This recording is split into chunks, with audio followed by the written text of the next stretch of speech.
చేతిలో ఉన్న బైబిల్ చేతులు పట్టుకుని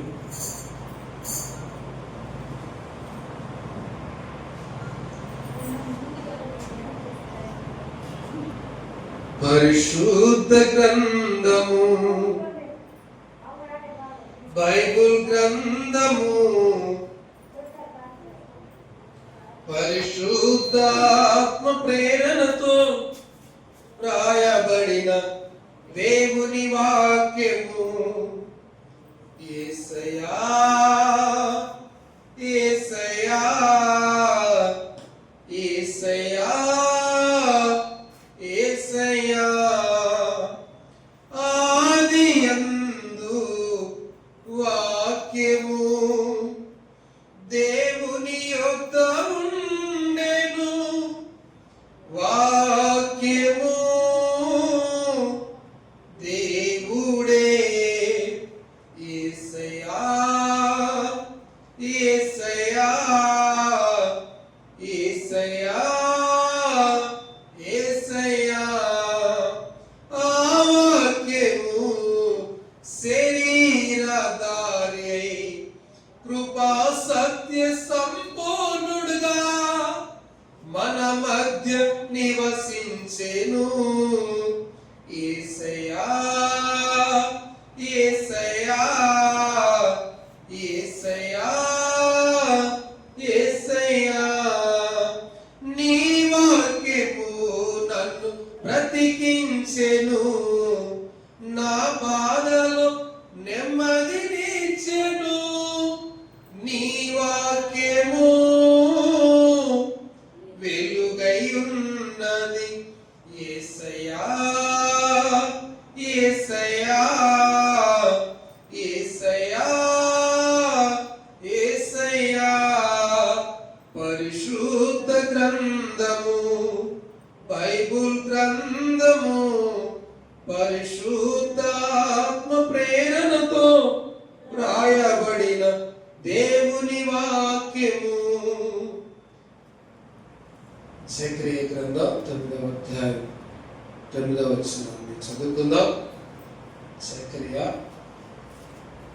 9వ అధ్యాయం 9వ వాక్యం.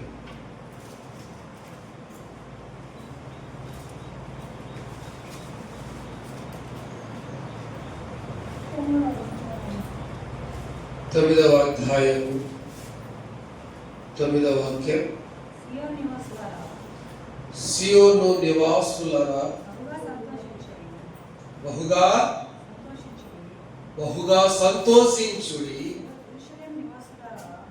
యెరూషలేము నివాసులారా ఉల్లాసముగా ఉండుడి. నీ రాజు నీతిపరుడును రక్షణ గలవాడును దేవుడునై దీనుడనై గాడిద పిల్లను ఎక్కి నీ వద్దకు వచ్చుచున్నాడు. ప్రార్థించుకుందాం. పరిశుద్ధుడా యేసు ప్రభువా నీ ఘనమైన నామమును బట్టి వందనములు స్తుతులు స్తోత్రములు చెల్లించుకొనుచున్నాం. గడిచిన పరిశుద్ధమైన దినం మొదలుకొని ఈ పునరుద్ధానమైన దినం వరకు మమ్మల్ని ఎంతగానో ప్రేమించి కాచి కాపాడి సంరక్షించినందుకు కృతజ్ఞతలు తెలియజేస్తున్నాం. 6 దినములు కష్టపడి పనిచేసి 7వ దినమున నా పునరుద్ధానమైన దినం, నా యొక్క విశ్రాంతి దినం, నా పునరుద్ధానమైన దినం, నా పరిశుద్ధమైన దినమున మీరు విశ్రమించి ఆత్మతో సత్యముతో నా సన్నిధానములో చేరి ఆరాధించాలని సెలవిచ్చినట్టు మీ ఆజ్ఞ ప్రకారం మీ ఆజ్ఞకు లోబడి నిన్ను ఆరాధించుటకు మాకు ఇచ్చిన గొప్ప భాగ్యమును బట్టి స్తోత్రాలు. చదువుబడిన లేఖన భాగమును ఆశీర్వదించి దీవించి మహిమ పొందగా యేసు శక్తి కలిగిన నామములో ప్రార్థించి వేడుకుంటున్నాము తండ్రి, ఆమేన్. ప్రభు పేరిట మీ అందరికీ ప్రత్యేకమైన వందనములు తెలియజేస్తున్నాను. అందరూ కూడా ఈ దినం ఒక ప్రత్యేకమైన శుభదినం. యేసు ప్రభు ఈ దినాన గాడిదను గాడిద పిల్లను ఎక్కి సియోను నుండి, యెరూషలేము నుండి సియోను వాసులకు, యెరూషలేము వాసులకు వారిలో ఉన్న దుఃఖాన్ని, వారిలో ఉన్న కృంగుదలను తీసివేసి ఆయన వారికి ఉల్లాసమును, ఉత్సాహమును, సంతోషమును కలగచేసిన నీ రాజు దీనుడుగా, నీ రాజు నీతిమంతుడుగా, మరి ఆయన రాజులకు రాజే ఉండి దీనుడుగా సాదృశ్యంగా గాడిద పిల్లని ఎక్కి నీ వద్దకు వస్తూ ఉన్నాడు. నీ వద్దకు వస్తూ ఉన్నాడు. అందుకని యేసు ప్రభు అన్నాడు, అమ్మా నా కోసం ఏడవద్దు, నా కోసం ఏడవద్దు, నీ కోసం, నీ పిల్లల కోసం ఏడు. ఎందుకు నీ కోసం ఏడవమంటున్నాడు, నీ పిల్లల కోసం ఎందుకు ఏడవమంటున్నాడు అంటే, నీవేమో సియోను నివాసి అయిపోయినావు, నీవేమో యెరూషలేము కుమార్తెవైనావు, యెరూషలేము సంతానమైనావు, దేవుని పిల్లలు అయినావు. మరి నీ పిల్లలు ఇంకా ఈ పాపిష్టి లోకంలో దేవునికి దూరముగా ఉండి దేవుని మనసును, దేవుని యొక్క నామాన్ని వారు గాయపరుస్తూ ఉన్నారు. వారు దేవుణ్ణి దుఃఖపరుస్తూ ఉన్నారు. పరిశుద్ధాత్మ దేవుణ్ణి గాయపరుస్తూ ఉన్నారు. అందుకని నీ పిల్లలు రక్షణ కొరకు ఏడువు. ఒకవేళ నీ పిల్లలు రక్షణ పొందకపోతే నీ కన్నీటి ప్రార్థనతో, నీ కన్నీరుతో వారు రక్షణలోనికి వస్తారు. దీనుడైన నీ యొక్క నీతి రాజును, నీ దీన దాసుడైన మరి ఆ యొక్క రాజును వారు రక్షణ పొందుకుంటారు. వారు కూడా దీనులుగా జీవించాలన్నదే ఆయన యొక్క కోరిక, ఆశ. కాబట్టి నీ కోసం ఏడు, నీ పిల్లల కోసం ఏడు. నిజమే, యేసు ప్రభుని సిలువ వేసినప్పుడు ఇక 4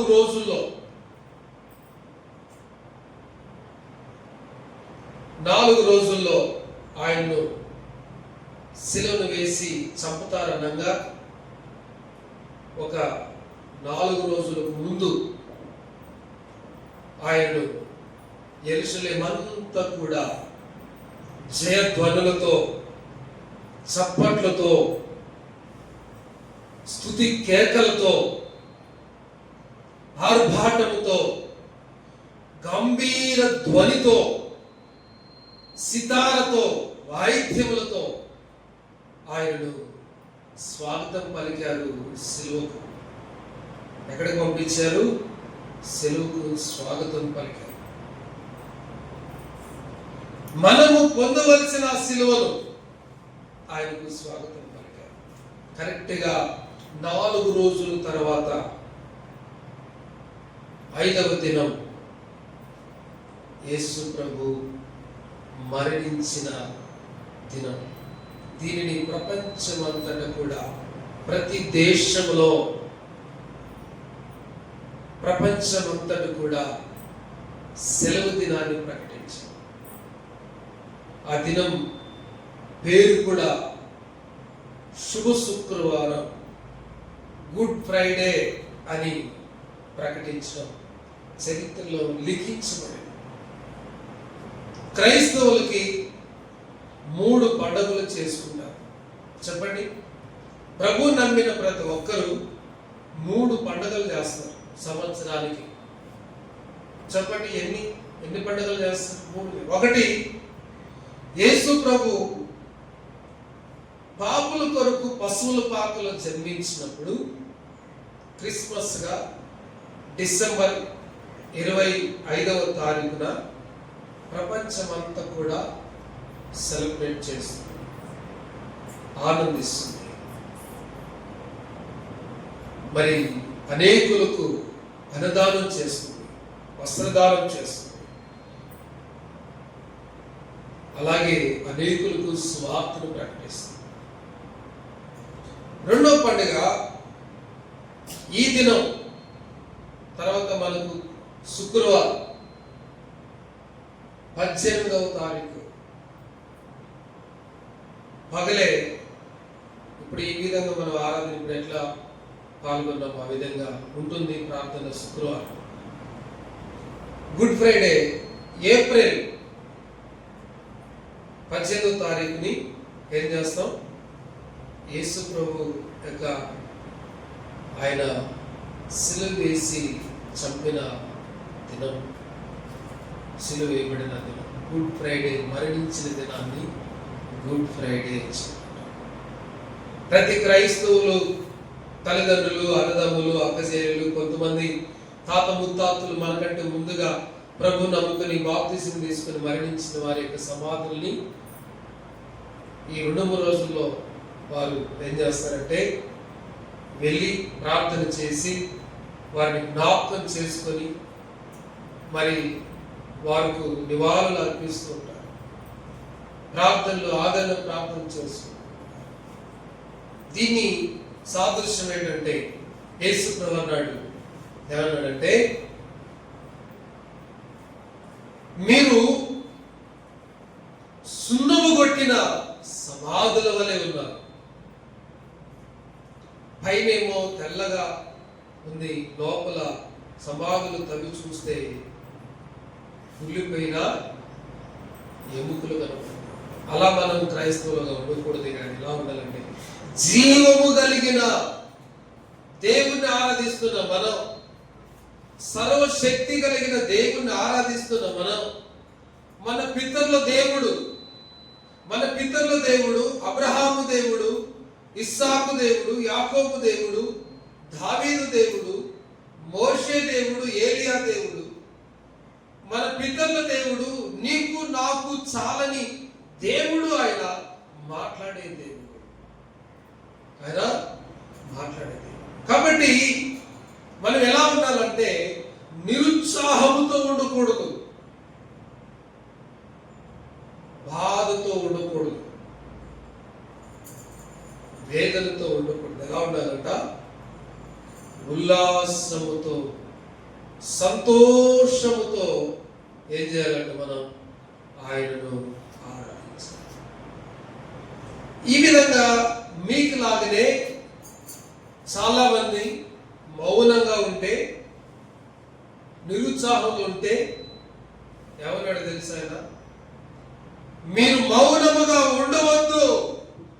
ఒకవేళ మీరు మౌనముగా ఉంటే మీరు కూర్చున్న బండ స్తుతి కేకలు వేస్తాయి అని చెప్పారు. మన చుట్టూ ఉన్న ఈ యొక్క గోడలు, రాళ్ళు, బండలు ఏం చేస్తాయంట?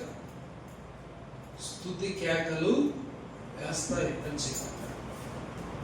శాస్త్రులు, పరిచయులు, సద్దకయ్యులు, ఈ 3 గుంపు, ఈ ముగ్గురు కూడా ఎప్పుడు చూసినా దేవుణ్ణి ప్రశ్నించాలి, దేవుణ్ణి అవమానించాలి, మరి ఆయన చేసిన కార్యాలు ఎప్పుడు చూసినా ఏదో ఒక తప్పు పట్టాలి అని ఆలోచిస్తుంది. ప్రతి సంఘములో కూడా ఇలాంటి శాస్త్రులు, పరిచయులు, సద్దుకయ్యులు ఉంటారు. ఈ సద్దుకయ్యులు ఆయన యొక్క పునరుద్ధానమైన దినాన్ని నమ్మరు. పరిచయులు, శాస్త్రులు ఎప్పుడు చూసినా ధర్మశాస్త్రాన్ని వాళ్ళు పాటిస్తూ క్రొత్త నిబంధనను ఏం చేస్తుంటారు? ప్రశ్నిస్తూ ఉంటారు. ప్రశ్న, అనుమానం, డౌట్స్, జీవితాంతరం డౌటే. ఆ విధంగా ఉండకూడదని దేవుడు, సందేహం ఉండకూడదు, అపనమ్మకాన్ని నీలో ఉంచుకోకూడదు. ఎప్పుడైతే నువ్వు డౌట్తో జీవిస్తావో, అనుమానంతో జీవిస్తావో, అది ఒక దినం భయంకరంగా నిన్ను పిచ్చాచిగా మార్చేస్తుంది, నిన్ను దయ్యముగా మార్చేస్తుంది, నిన్ను భూతముగా మార్చేస్తుంది, నీకు దేవునికి దూరంగా చేస్తుంది. అది దేవుడు చేసిన కార్యాలన్నీ కూడా ప్రశ్నార్థకంగా నీలో పెడుతుంది. ఏం చేశాడు దేవుడు నీకు?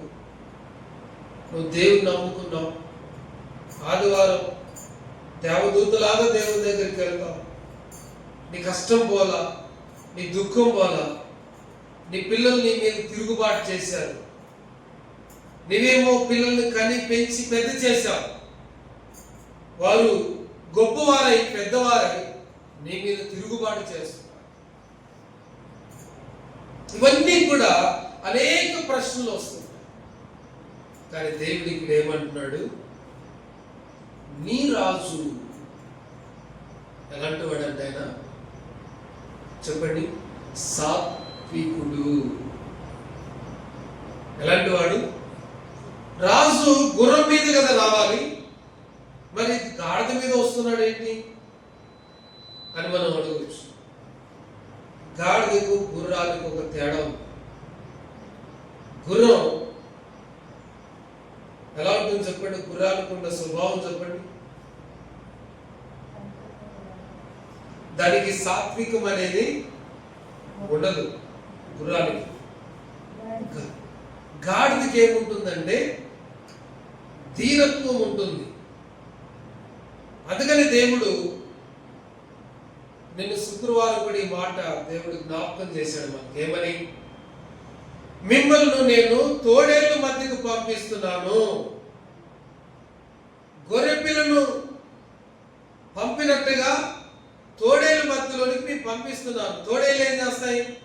గొర్రెపిల్లను చంపుకొని తినేస్తాయి కదా. అలానే మీరు గొర్రెపిల్ల ఏ విధంగా అయితే స్వభావం ఉంటుందో అవి అలాంటి స్వభావం కలిగి మీరు ఉండాలి.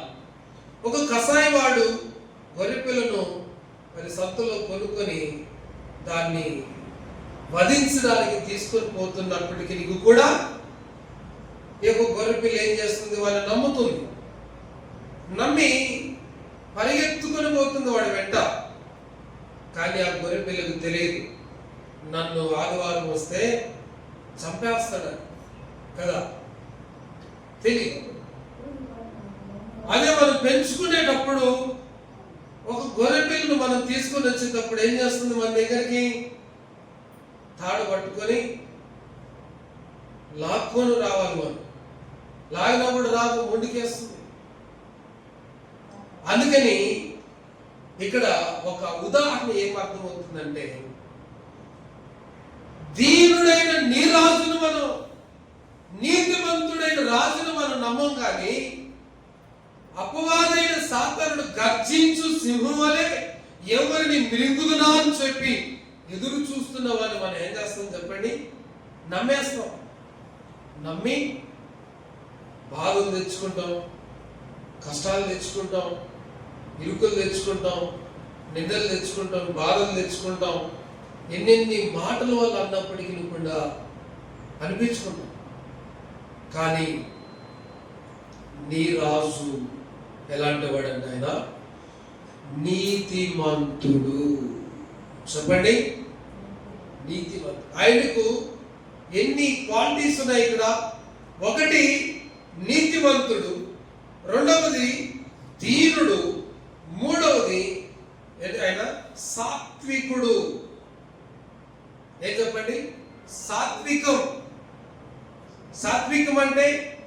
కొంతమందికి ఎంత తిడుతున్నా కూడా నవ్వుతుంటారు కదా. కొంతమంది కరెత్తుకొని మీదకి వస్తున్నా కూడా నవ్వుతుంటారు. దీన్ని ఏమంటాం అంటే సాత్వికము. ఆ కోపంతో వస్తున్న వారు మరి యేసు ప్రభుని కూడా ఏం చేశారు? కొరడాలతో, ఒక్కటి తక్కువ 40 కొరడాలతో కొడుతూ ఉంటే ఆయన ఏం చేశాడు? మౌనముగా భరించి. ఆయన దేవుడు కదా, రాజు కదా, సాత్వికుడు కదా, ఆయన రాజులకు రాజు కదా, ఒక్కసారిగా మరి వారందరినీ కూడా హతమార్చవచ్చు కదా అని చెప్పంటే ఆయనకు సాత్వికం అన్న పేరు ఏమవుతుంది? అలా చేస్తే ఉండదు. కాబట్టి మనం గుర్తించాల్సిన సత్యం ఏంటంటే ఆయన సాత్వికుడు, ఆయన దీనుడు. దీనుడు అంటే తన్ను తాను తగ్గించుకోవడం. ఎప్పుడైతే కొంతమంది ఎంత ఉన్నా కూడా వాక్యం అర్థమైన వాళ్ళు ఎలా ఉంటారంటే తగ్గించుకుంటారు. మంచి జ్ఞానం ఉన్నా కూడా తగ్గించుకుంటారు, మంచి అందం ఉన్నా తగ్గించుకుంటారు, మంచి ఆస్తి అంతస్తులున్నా తగ్గించుకుంటారు, మరి మేడమిద్దులున్నా తగ్గించుకుంటారు. కొంతమందికి ఇలాంటివి ఏమీ లేకపోయినా తగ్గించుకుంటారా? ఇలాంటివి ఏమీ లేకపోయినా కూడా అసలు రాజీ పడరు, తగ్గింపు స్వభావం అనేది రాదు. అయితే దేవుడు ఇక్కడ మనకి ఏం నేర్పిస్తున్నాడంటే నీకు బలగమున్నా, నీకు జ్ఞానమున్నా, నీకు సిరి సంపదలున్నా, నీకు వెండి బంగారాలున్నా, నీకు మేడమిద్దులున్నా, నువ్వు తగ్గించుకోవాలి. నీ రాజు నీకు నేర్పించింది అదే. కాబట్టి మనం ఎప్పుడైతే తగ్గించుకుంటామో అప్పుడు హెచ్చించబడతాం. లోకములో హెచ్చించబడతాయి. హెచ్చించబడ్డాం అంటే కీర్తి, ప్రతిష్టలు, ఘనతలు, గొప్ప పేరు, మరి సుగంధ ద్రవాలు ఏ విధంగా అయితే పరిమళిస్తాయో ఆ విధంగా మన యొక్క పేరు ప్రఖ్యాతి విస్తరిస్తూ ఉంటుంది, ప్రబలుతూ ఉంటుంది. సమాజంలో, సంఘములో, కుటుంబములో, మరి నీ యొక్క రక్త సంబంధికులు ఎదుట కొంతమంది ఏం చేస్తారంటే తగ్గించుకునే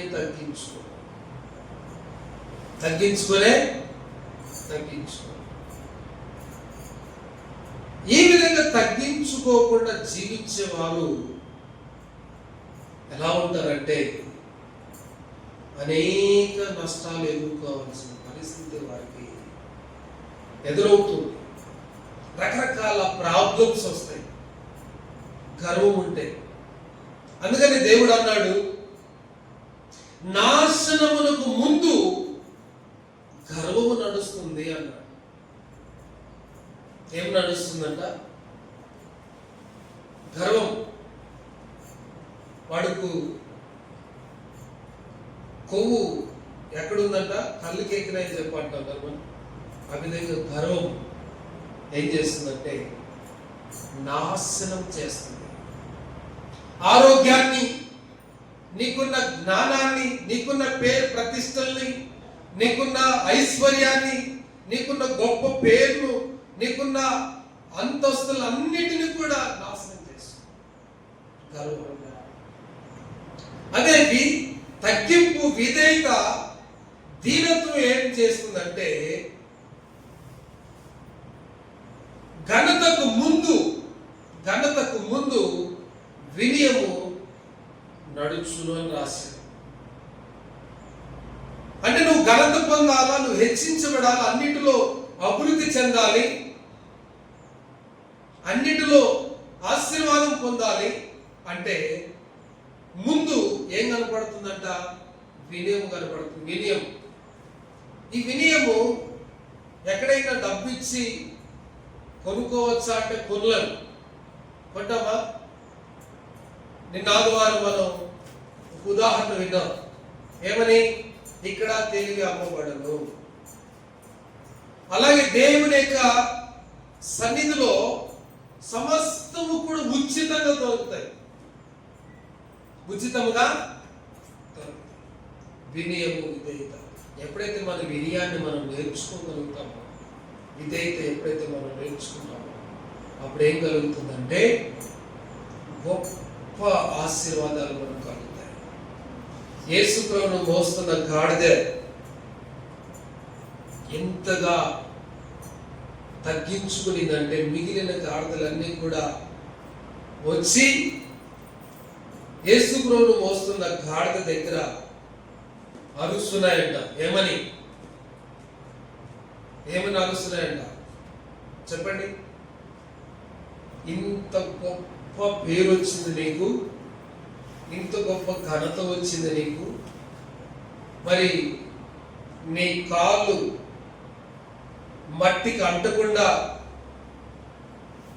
నీ ముందర నీళ్లు పోస్తున్నారు, తారి కొడుతా గుడ్డలు పరుస్తున్నారు, పచ్చటి ఖర్జూరపు మట్టులు పట్టుకొని అలంకరించబడి, దేవాలయం అలంకరించబడినట్లుగా ప్రతి హృదయము పచ్చదనముతో అలంకరింపబడి. పచ్చదనం దేనికి సాదృశ్యం? శాంతి, సమాధానమునకు నిలయం, సంతోషానికి నిలయం పచ్చదనం. అందుకని ఖర్జూరపు మట్టలు దేనికి సాదృశ్యం అంటే, ఖర్జూరపు ముళ్ళను మనం చూస్తాం చూడండి, గుచ్చుకుంటాయి కదా, అలాగే పచ్చగంట అందరూ ఇష్టపడతారు. ఈ ఖర్జూరం అందరూ కూడా తింటారు. కాబట్టి ఇవన్నీ కూడా దేనికి సాదృశ్యం అంటే, మరి ఒక శాంతికి, ఒక సమాధానమునకు, ఒక గొప్ప సంతోషానికి ఇవన్నీ కూడా సూచనలుగా కనబడతాయి. మనం పంట పొలంలో పచ్చగా పొలం కనపడింది అనుకోండి, ఏం చేస్తాం చెప్పండి? ఆ పచ్చదనంలో కూర్చునేస్తాం, అక్కడ కూర్చొని తినేసి తాగేసి కదా, ఇక కెమెరా ఉంటే ఫోటో తీసుకొని హాయిగా మళ్ళా ఇంటికి వస్తాం. పచ్చదనం. దేవుడు రాస్తాడు ఇక్కడ, ఏమని రాస్తుంటే, కీర్తనకారుడు ఈ మాట రాస్తాడు. ఏమని? దుష్టుల ఆలోచన చొప్పున నడవక, పాపుల మార్గమున నిలవక, అపహాసకులు కూర్చుండు చోటున కూర్చుండక, యెహోవా ధర్మశాస్త్రమునందు ఆనందించుచు దీవారాత్రములు దానిని ధ్యానించువాడు ధన్యుడు అని చెప్పాడు. ఎవరు ధన్యులంట? ఎప్పుడైతే రేయింపగలు దీవారాత్రములు ఆయనలో ఆనందించడానికి ఇష్టపడతారో, ఆయనలో సంతోషించడానికి వినయము నేర్చుకుంటారో, అప్పుడు వారు ధన్యులు అవుతారు, వారు గొప్పవారు అవుతారు, ధన్యులు అవుతారు. ఘనత వారికి వస్తుంది. నన్ను గణపరచు వారిని నేను గణపరుస్తానని చెప్పాను. కాబట్టి నీ ఆత్మ ఎలా ఉండాలి? నీ ఆత్మ శుద్ధిగా ఉండాలి. నీ ఆత్మ శుద్ధిగా ఉండాలంటే నువ్వేం చేయాలి? ఒక ఆయన అంటాడంట, ఆత్మ కరెక్ట్గా ఉంటే చాలు, ఇక నువ్వేం చేయాల్సిన పని లేదు అని. అంటే నువ్వు వేసుకున్న గుడ్డలు ఉతుక్కోవాల్సిన పనుల, నీ ఒళ్ళు నీళ్ళతో కడుక్కోవాల్సిన పనుల, స్నానం చేయాల్సిన పనుల, నీ ఆత్మ కరెక్ట్గా ఉంటే చాలు. దేవుడు ఇక్కడ ఏమన్నాడు తెలుసా? ఐగుప్తు దేశంలో నుంచి వారు ఇశ్రాయేలును విడుదల చేసినప్పుడు, బానిసత్వం నుంచి విడుదల చేసినప్పుడు వారికి ప్రయాణం చేశారు. పాలుతేరులు ప్రవహించి దేశానికి ప్రయాణం చేశారు. పాలుతేరులు ప్రవహించి దేశానికి ప్రయాణం చేసినప్పుడు వాళ్ళు వేసుకున్న గుడ్డలు 40 సంవత్సరాలు. ఎన్నేళ్ళంట? 40 ఏళ్ళు. వాళ్ళు వేసుకున్న తొడుక్కున్న చెప్పులు, కాలుకు తొడుక్కున్న చెప్పులు 40 ఏళ్ళు అరిగిపోలేదు. 40 ఏళ్ళ వరకు మాసిపోలేదు. అంటే దాని అర్థం ఏంటి? వాళ్ళకి 40 ఏళ్ళ వరకు వేసుకున్న గుడ్డలు వేసుకున్నట్టుగానే ఉన్నారా? అట్లా కాదు అర్థం. చాలా మంది అట్లే అర్థం చేసుకునేస్తారు. ఇంకా నువ్వు ఇప్పుడు వేసుకునేస్తే 40 ఏళ్ళ వరకు నేను గుడ్డలు తీయనండి. అది కాదు దాని అర్థం. దాని అర్థం ఏంటంటే 40 ఏళ్ళ వరకు వాళ్ళ మనస్సు, వాళ్ళ యొక్క హృదయము, వారి యొక్క ఆత్మ దేవుని ఆనుకొని ఉంది. వాళ్ళు గుడ్డలు చూసుకోవాలా. అంటే చూసుకోవడం అంటే ఉతుక్కోకుండా మళ్ళీ వేసుకోకుండా ఉండడం కాదు. వారి మనసు గుడ్డల మీద పోలేదు అని అర్థం, చెప్పుల మీద పోలేదు అని అర్థం. వాళ్ళ మనస్సు, వాళ్ళ హృదయము, వాళ్ళ ఆత్మ దేవుని ఆనుకొని ఉంది. అందుకని 40 ఏళ్ళ వరకు అరిగిపోలేదు.